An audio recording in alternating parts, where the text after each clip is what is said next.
how does one put the high of war behind him? And and are you always searching for it still in other things?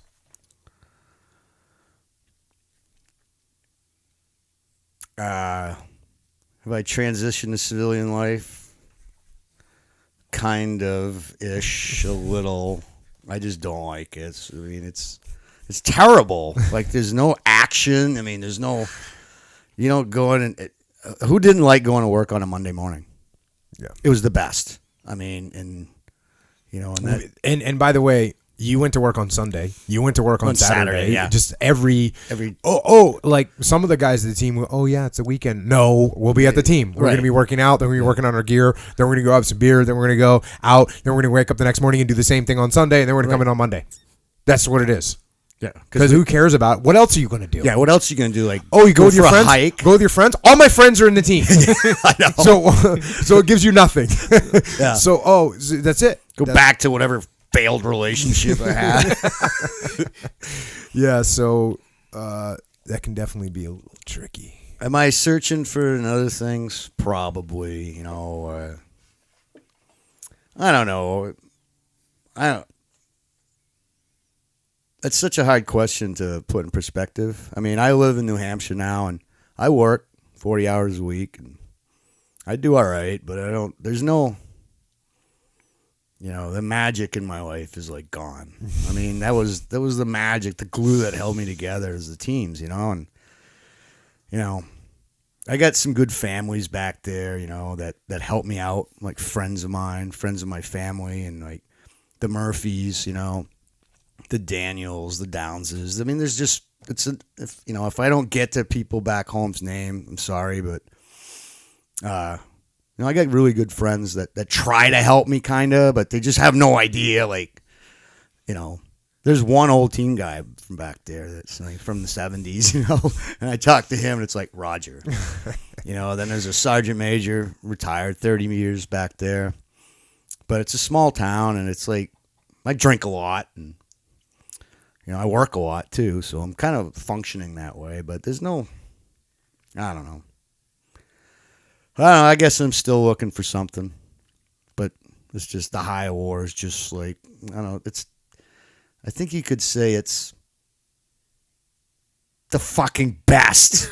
It's like the best thing ever, and once you get done with a big firefight, you're like, yeah, you want to go back and like, can we do that again and again and again? It was so much fun.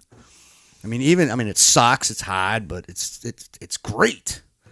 I mean, I would just because if you think about like they say heroes, right? To me, the real heroes are them guys standing a post out there with minimal training that don't want to be there and still do their job. And fine American soldiers, sailors, Marines, airmen, whatever.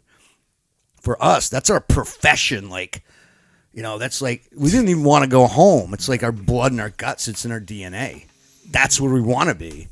So, I mean, how do you don't just, you do all that stuff for all those years, there's going to be side effects. There's going to be. I don't care. I'm not going to go, I don't go see a counselor or nothing because I think I'm strong enough that, I can handle it. But it's not easy. It's like when people always come up and they say, thank you for serving. They always say that. And, I always say, hey, it was an honor to serve. Of course. But what I really want to say, and sometimes if it's a deeper conversation, I'm like, don't thank me. I feel guilty. Because it was so fun. and like, you guys paid me to do this. Like, what did you do when you were a little kid? I ran around the woods and played military stuff and put camouflage, put old black cork on my face and played with guns and shot BB guns. And that's what I did all the time as a kid. And then I grew up.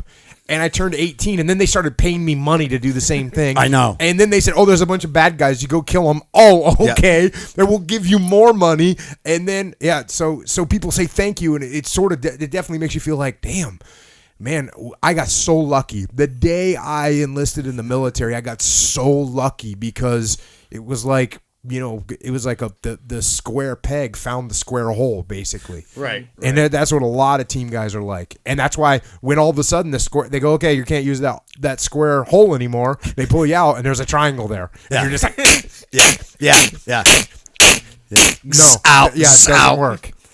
Yeah, it's so true. And the service to me, I went in when I was 8. I enlisted when I was 17, went in when I was 18, got out when I was, 45, 44, whatever.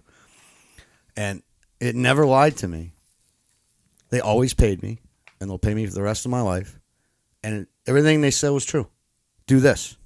They go, oh, the military's a bunch of bullshit. Well, yeah, there's little things, but overall, I didn't have to figure her out like a woman, and I was all wishy-washy about shit and stuff, and that's just part of whatever, being a man and stuff. But they never lied to me. It was always just really, really good. And civilian life's not like that. I mean, I deal with people, and for the most part, everybody out there is a good person, I believe. But I get mad because of the misuse of the military now. I mean, it's so misuse, it's crazy. Grab 200,000 badass Army soldiers and Marines, go over to where ISIS is, and smoke these sons of bitches. What are we waiting for? I don't get it.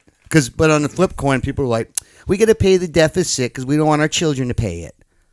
Yeah, but you want them to fight the war? We got the muscle right now. I don't know what we're waiting for. This is a crock of shit. Hopefully that'll change. Yeah, hopefully it will change.